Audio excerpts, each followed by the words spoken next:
जब मोदी जी मंच पे खड़े होकर मेरे पिता को देशद्रोही बोलते हैं, जब मोदी जी कहते हैं कि मेरे पिताजी ने कोई कानून बदल दिया अपनी मां से विरासत लेने के लिए, तो मेरे दिल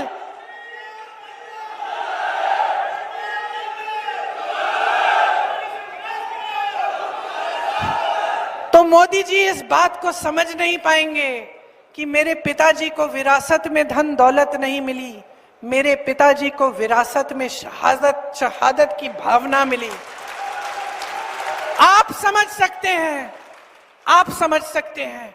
इस देश के किसान हो, इस देश की मिट्टी आपने सींची है अपने पसीने से, अपने इतने बेटे भेजे हैं सरहद पे। जब आपके बेटे शहीद होते हैं इस देश के लिए, तो मैं जानती हूं कि आपके दिल में क्या भावना है, क्योंकि वही भावना मेरे दिल में है। जो पुलवामा के शहीद हैं, जब वो हुआ, पुलवामा का हुआ, उनमें से कुछ परिवार यूपी के थे।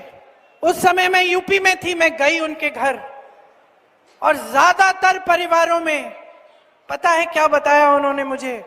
जो बच्चे बचे थे उन्होंने कहा, दीदी हमको भी सेना में भर्ती होना है। एक लड़की थी, उसका भाई एयरफोर्स में था, उसने कहा दीदी मैं पायलट बनूंगी, मैं एयरफोर्स में भर्ती होंगी। यही है शहादत की भावना। ये भावना मोदी जी नहीं समझ सकते।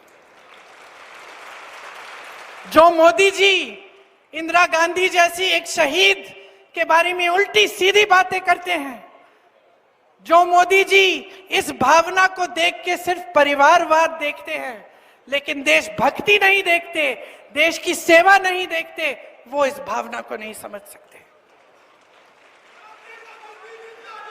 मैं आपको ये कहने आई हूं, मैं आपको ये कहने आई हूं कि हमें देशद्रोही कहें, हमें घर से निकाल दें, मेरे भाई को संसद से निकाल दिया, हम पे केस डाले, मेरे भाई पे इतने केस डाल दिए कि कभी इधर कभी उधर, कभी गुजरात में कभी बिहार में वो जाता है कचहरी, जाएगा, कुछ भी कर ले, मार डाले, लेकिन ये भावना हमारे दिल से कोई नहीं निकाल सकता।